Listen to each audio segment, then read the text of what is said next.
ಇವತ್ತಿನ ಪ್ರೇಮ ಕಾವ್ಯ serial starting ಬಂದು ಈ ಪ್ರೊಮೋದಲ್ಲಿ ತೋರಿಸ್ತಿರೋ ಥರ ಮಹಾದೇವ ಕಾವ್ಯನ ಹಾಸ್ಟೆಲ್ ಹತ್ರನೇ ಒಂದು ಮನೆ ಮಾಡಿರ್ತಾನೆ. ಅವ್ನ ಮನೆ ಮಾಡಿ ಬ್ರೋಕರ್ ಕೇಳ್ತಾನೆ, ಏನಪ್ಪ ಇದು ಮನೆ ಹಿಂಗಿದೆ, ನೀರಿದೆಯಾ, ಬಲ್ಬ್ ಇದೆಯಾ ಏನೋ ನೋಡ್ತಾನೆ. ಬರೀ ಆ ಕಿಟಕಿ ನೋಡ್ಕೊಂಡೆ ನನಗೆ ಈ ಮನೆ ಚೆನ್ನಾಗೈತೆ, ಸಖತ್ತಾಗೈತೆ, ನನಗಿದೇ ಮನೆ ಬೇಕು ಅಂತ ಅಂದಲ್ಲ ಅಂತ ಕೇಳ್ತಾನೆ. ಅದನ್ನು ಕೇಳಿದ ಮಹಾದೇವ, ಈ ಕಿಟಕಿಯಿಂದ ಆಚೆಗೆ ನನ್ನ ಜೀವನ ಐತೆ ಅಂತ ಹೇಳಿ ಬ್ರೋಕರ್ಗೆ ಹೇಳ್ತಾನೆ. ಅದಾದಮೇಲೆ ಕಾವ್ಯ ನಾನು ದೂರದಲ್ಲೇ ಇದ್ಕೊಂಡು ನೀನು ಸಕ್ಸಸ್ ಆಗೋದನ್ನ ನೋಡ್ತೀನಿ ಅಂತ ಹೇಳ್ತಾನೆ. ಇಲ್ಲಿ ಇವತ್ತಿನ ಒಂದು ಟ್ವಿಸ್ಟ್ ಏನಪ್ಪ ಅಂತ ಅಂದರೆ, ಇಷ್ಟು ದಿನದವರೆಗೂ ಇವ್ರ ಮನೆಗೆ ಯಾರು ಬಂದಿರೋದು, ಕಾವ್ಯ ಮತ್ತು ಪ್ರೇಮ ಮನೆಗೆ, ಅವ್ರ ಅತ್ತೆ ಮನೆಗೆ ಯಾರು ಬಂದಿರೋದು, ದಾಮಿನಿ ಅವಳು ಏನು, ಅವಳು ನೆಗೆಟಿವ್ ಅನ್ನೋದು ಒಂದು ಸೈನ್ ತೋರಿಸ್ತಾಯಿದ್ರು. ಬಟ್ ಯಾವ ಥರ ನೆಗೆಟಿವ್ ಅಂತ ಗೊತ್ತಿರಲಿಲ್ಲ. ಬಟ್ ಇವತ್ತಿನ ಎಪಿಸೋಡಲ್ಲಿ ಕ್ಲಿಯರಾಗಿ ತೋರಿಸಿದ್ರೆ ಏನಪ್ಪ ಅಂತಂದರೆ, ಅವಳು ಸ್ನೇಹ ಅವರಪ್ಪ ಇದರಲ್ಲ, ಅವ್ರ ಅಪ್ಪನ ತಂಗಿ, ಅಂದರೆ ಸ್ನೇಹಾಗೆ ಅತ್ತೆ ಆಗಬೇಕು.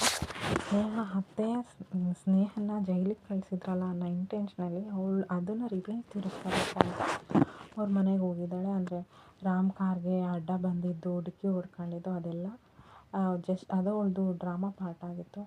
ಇವನ್ನು ಈ ಪ್ರೇಮನ್ನ ಕಾವ್ಯನ ಇಬ್ಬರೂ ಮನೆ ಬಿಟ್ಟು ಕಳಿಸಿದ್ರು.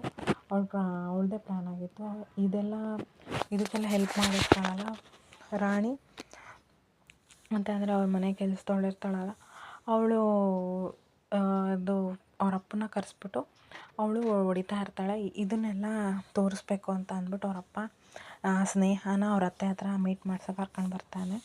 ಆವಾಗ ಅವಳು ಅವನಿಗೆ ಬುದ್ಧಿ ಕಲಿಸ್ತಾ ಇರ್ತಾಳೆ. ಯಾಕಂತ ಅಂದರೆ ಅವ್ರ ಮಗಳು ಈ ಪ್ರೇಮ ಮತ್ತು ಕಾವ್ಯಗೆ ಹೆಲ್ಪ್ ಮಾಡಿರ್ತಾಳೆ. ಇವನು ಅವಳು ದೆವ್ವ ಆದಾಗಲೂ ಅವ್ರ ಮನೇಲಿ ಅವಳೇ ಹೆಲ್ಪ್ ಮಾಡಿರ್ತಾಳೆ ಅಂತೆಲ್ಲ ಅವಳಿಗೆ ಗೊತ್ತಾಗಿರುತ್ತೆ. ಸೊ ಅವ್ರ ಅಪ್ಪನ ಕರೆಸಿ ವಾರ್ ಮಾಡಿ ಕಳಿಸ್ತಾರೆ, ನಿನ್ನ ಮಗಳು ಯಾವುದೇ ಕಾರಣಕ್ಕೂ ಅವ್ರಿಗೆ ಹೆಲ್ಪ್ ಮಾಡಬಾರ್ದು, ಆ್ಯಂಡ್ ಇಲ್ಲಾಗಿರೋದು ನೀನು ಹೇಳ್ಕೊಡ್ದು, ಇನ್ ಕೇಸ್ ನೀನು ಹೇಳಿದ್ರೆ ನಿನ್ನ ಪ್ರಾಣ ನನ್ನ ಹತ್ರ ಇರುತ್ತೆ, ಹೇಳಲಿಲ್ಲ ಅಂತ ಅಂದರೆ ನಿನ್ನ ಪ್ರಾಣ ನಿನ್ನ ಹತ್ರನೇ ಇರುತ್ತೆ ಅಂತ ಹೇಳ್ಬಿಟ್ಟು ಅವನನ್ನು ಹೊಡೆದು ಕಳಿಸ್ತಾರೆ. ಇದನ್ನೆಲ್ಲ ನೋಡಿ ಸ್ನೇಹ, ಅತ್ತೆ ನಾನು ನಿಮ್ಮನ್ನ ಬರೀ ಅತ್ತೆ ಅಂತ ಅಂದ್ಕೊಂಡಿದ್ದೆ, ನೀವು ಇಷ್ಟೊಂದು ಪವರ್ಫುಲ್ ಅಂತ ಗೊತ್ತಿರಲಿಲ್ಲ, ನಾನು ಇವತ್ತಿಂದ ನಿಮ್ಮ ಫಾಲೋಯರು, ನನಗೆಲ್ಲ ಹೇಳ್ಕೊಡಿ ಅಂತ ಕೇಳಿದಾಗ ಅವಳು ಹೇಳ್ತಾಳೆ, ದಾಮಿನಿ ನೋಡು, ಮನೇನ ಹೇಗೆ ಒಂದಾಗಿಡೋದು ಅನ್ನೋದಕ್ಕಿಂತ ಹೆಚ್ಚಾಗಿ ಹೇಗೆ ಹೊಡಿಬೇಕು ಅಂತ ನೀನು ತಿಳ್ಕೋಬೇಕು. ಆವಾಗ ಅವರಪ್ಪ ಹೇಳ್ತಾನೆ, ನೋಡು ಆ ಜೇನುಗೂಡು ಥರ ಇದ್ದಿದ್ದ ಮನೇನ ನಿಮ್ಮ ಅತ್ತೆ ಹೆಂಗೆ ಹೊಡೆದಾಕಲ್ಲ ಅಂತ ಹೇಳಿದಾಗ ಅವಳು ಫುಲ್ ಕ್ಯೂರಿಯಸ್ ಆಗಿ ಕೇಳಿದಾಗ ಅವಳು ಒಂದೊಂದು ಸ್ಟೆಪ್ ಹೇಳ್ತಾಳೆ, ಈ ಥರ ಮಾಡಿದೆ ಅಂತ. ಈವನ್ ಅವಳು ಮನೆ ಬಿಟ್ಟು ಹೋಗಬೇಕಾದ್ರೆ ಕಲ್ಯಾಣಿ ಕೈಗೆ ಸಿಗಾಕೊಂಡಿದ್ದು ಅವಳದು ನಾಟಕ. ಈವನ್ ಕಲ್ಯಾಣಿ ಗಂಡ ಶ್ರೀನಿವಾಸನ ಅವಳು ಮದುವೆನೇ ಆಗಿಲ್ಲ, ಅವಳು ಅದನ್ನು ಸುಳ್ಳು ಹೇಳಿರೋದು. ಸೊ ಎಲ್ಲ ನಾಟಕ. ಅವಳದು ಇಂಟೆನ್ಷನ್ ಏನಪ್ಪ ಅಂತಂದರೆ ದಾಮಿನಿದು ಜಸ್ಟ್ ಇವಾಗ ಆ ಮನೆನ ಒಡೆದು ಹಾಳು ಮಾಡಿ ನನ್ನ ಸೊಸೆ, ನನ್ನ ಮಗಳಂತ ಇರೋ ಸೊಸೆಗೆ ಕಳಿಸಿರೋದಕ್ಕೆ ಅವಳು ಇಲ್ಲಿ ರಿವೆಂಜ್ ತಗೋತಾ ಇರೋದು.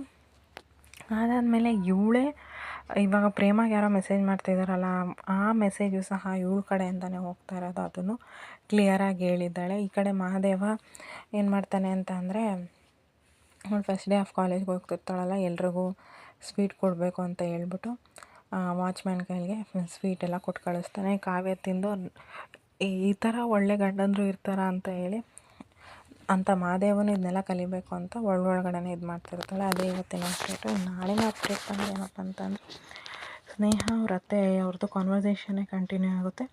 ಥಿಂಗೀಸ್ ಏನು ಹೇಳ್ತಾರೆ ಅಂತಂದರೆ, ಇನ್ನೂ ಹೇಗೆ ಅವ್ರ ಮನೇನ ಹಾಳು ಮಾಡ್ತೀನಿ, ಅವ್ರನ್ನೆಲ್ಲ ಹೇಗೆ ಬೀದಿಗೆ ತರ್ತೀನಿ, ಅವಳು ಮೇಯ್ನ್ ಟಾರ್ಗೆಟ್ ಇರೋದು ಕಲ್ಯಾಣಿನೂ ಕುಗ್ಗಬೇಕು, ಆ ಥರ ಮಾಡಬೇಕು ಅನ್ನೋದು.